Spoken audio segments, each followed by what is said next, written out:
ಸವಾಲ್ ಟಿವಿಗೆ ಸ್ವಾಗತ. ಮೊದಲಿಗೆ ಮುಖ್ಯಾಂಶಗಳು. ಪಾಲಿಕೆಯ ಇ-ಸ್ವತ್ತು ಸಾಫ್ಟ್ವೇರ್ ಹ್ಯಾಕ್, ಹಲವು ಸ್ವತ್ತುಗಳಿಗೆ ಅಕ್ರಮ ಅನುಮೋದನೆ. ಸೈಬರ್ ವಂಚಕರು ದಾವಣಗೆರೆಯ ಮಹಾನಗರ ಪಾಲಿಕೆಯ ಇ-ಸ್ವತ್ತು ತಂತ್ರಾಂಶವನ್ನೇ ಹ್ಯಾಕ್ ಮಾಡಿದ್ದಾರೆ ಎಂಬ ಆಘಾತಕಾರಿ ವಿಚಾರ ಬೆಳಕಿಗೆ ಬಂದಿದೆ.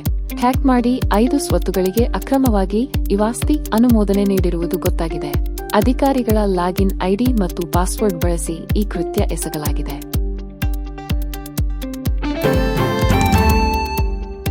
ಸಿದ್ದರಾಮಯ್ಯ ಅವರು ದೇವರಾಜ್ಯ ಅರಸು ಆಗಲು ಸಾಧ್ಯವಿಲ್ಲ.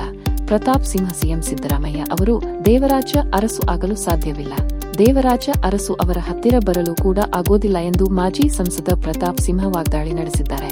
ಮಡಿಕೇರಿಯಲ್ಲಿ ಮಾತನಾಡಿದ ಅವರು, ದೇವರಾಜು ಅರಸು ಅವರು ನಮ್ಮನ್ನು ಅಗಲಿ 4 ದಶಕಗಳು ಕಳೆದು ಹೋಗಿವೆ. ಅವರು ಮರೆಯಾಗಿ 4 ದಶಕ ಕಳೆದರೂ ಇಂದಿಗೂ ಜನರು ಅವರನ್ನು ದೇವರು ಎಂದು ಪೂಜ್ಯ ಭಾವನೆಯಿಂದ ನೋಡುತ್ತಾರೆ. ಡಿಸಿಸಿ ಬ್ಯಾಂಕ್ ಚುನಾವಣಾ ಅಖಾಡಕ್ಕೆ ಸಿಟಿ ರವಿ. ಕಾಂಗ್ರೆಸ್ಸಿಂದ ಒಂದು ನಾಮಪತ್ರವಿಲ್ಲ. ನಾಳೆಯೇ ಲಾಸ್ಟ್ ಡೇಟ್. ಕಾಫಿನಾಡಿನ ಸಹಕಾರ ಕ್ಷೇತ್ರದ ಡಿಸಿಸಿ ಬ್ಯಾಂಕ್ ಚುನಾವಣಾ ಅಖಾಡ ಇದೀಗ ಕಲರ್ಫುಲ್ ಆಗಿದೆ. ಡಿಸಿಸಿ ಬ್ಯಾಂಕಿನ ಅಧಿಕಾರದ ಗದ್ದುಗೆ ಹಿಡಿಯಲು ಬಿಜೆಪಿ ಜೆಡಿಎಸ್ ಮೈತ್ರಿಕೂಟ ಮಾಸ್ಟರ್ ಪ್ಲಾನ್ ರೂಪಿಸಿದೆ. ಬಿಜೆಪಿ ಕಾರ್ಯಕರ್ತೆ ವಿವಸ್ತ್ರ ವಿವಾದ. ಕೇಶವಾಪುರ ಠಾಣೆ ಇನ್ಸ್ಪೆಕ್ಟರ್ ವರ್ಗಾವಣೆ. ಕೊಳ್ಳೆ ಹೊಡೆದ ಮೇಲೆ ಕೋಟೆ ಬಾಗಿಲು ಹಾಕಿದಂತೆ ಇಡೀ ದೇಶದಲ್ಲೇ ಚೀಮಾರಿ ಹಾಕಿಸಿಕೊಂಡ ಬಳಿಕ ಕೊನೆಗೂ Hubballi Dharwad police commissioner ಎಚ್ಚೆತ್ತುಕೊಂಡಿದ್ದಾರೆ.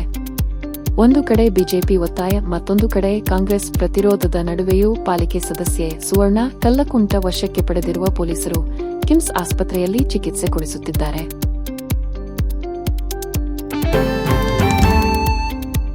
RCB ತವರಿನ ಪಂದ್ಯಗಳು ರಾಯ್ಪುರ ಅಥವಾ ಇಂದೋರ್ಗೆ ಶಿಫ್ಟ್. ಈ ಬಾರಿಯ ಐಪಿಎಲ್ನಲ್ಲಿ ರಾಯಲ್ ಚಾಲೆಂಜರ್ಸ್ ಬೆಂಗಳೂರು ತಂಡ ಬೆಂಗಳೂರಿನಲ್ಲಿ ಆಡುವುದು ಅನುಮಾನ ಎನ್ನಲಾಗುತ್ತಿದ್ದು, ಮಧ್ಯಪ್ರದೇಶದ ಇಂದೋರ್ ಅಥವಾ ಛತ್ತೀಸ್ಗಢದ ರಾಯ್ಪುರದಲ್ಲಿ ತವರಿನ ಪಂದ್ಯ ನಡೆಯುವ ಸಾಧ್ಯತೆಯಿದೆ. ಐತಿಹಾಸಿಕ ಕ್ಷಣ. ಆಸ್ಕರ್ ವೇದಿಕೆ ಪ್ರವೇಶಿಸಿದ ಕಾಂತಾರ ಚಾಪ್ಟರ್ 1. ಆಸ್ಕರ್ ವೇದಿಕೆಯಲ್ಲಿ ಹೊಂಬಾಳೆ ಫಿಲ್ಮ್ಸ್ ಸದ್ದು ಮಾಡುವ ಸಮಯದ ಹತ್ತಿರ ಬರುತ್ತಿದೆ.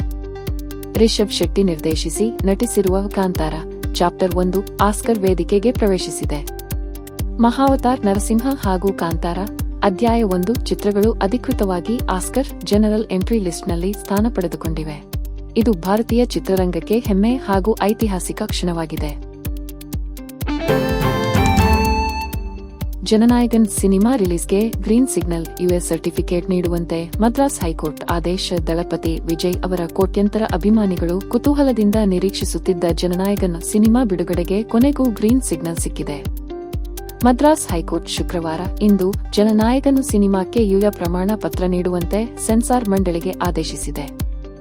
ಬದಲಾವಣೆಗಳನ್ನು ಮಾಡಿದ ಬಳಿಕ ಪ್ರಮಾಣ ಪತ್ರ ನೀಡಬೇಕೆಂದು ಸೆನ್ಸಾರ್ ಮಂಡಳಿಗೆ ಆದೇಶಿಸಿದೆ.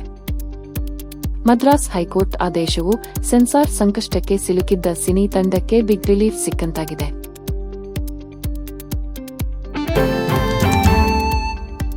ಪಾರ್ಟಿಯಲ್ಲಿ ಶಂಕರ್ ನಾಗ್ ಹಾಡು ಹಾಡಿದ ಯಶ್.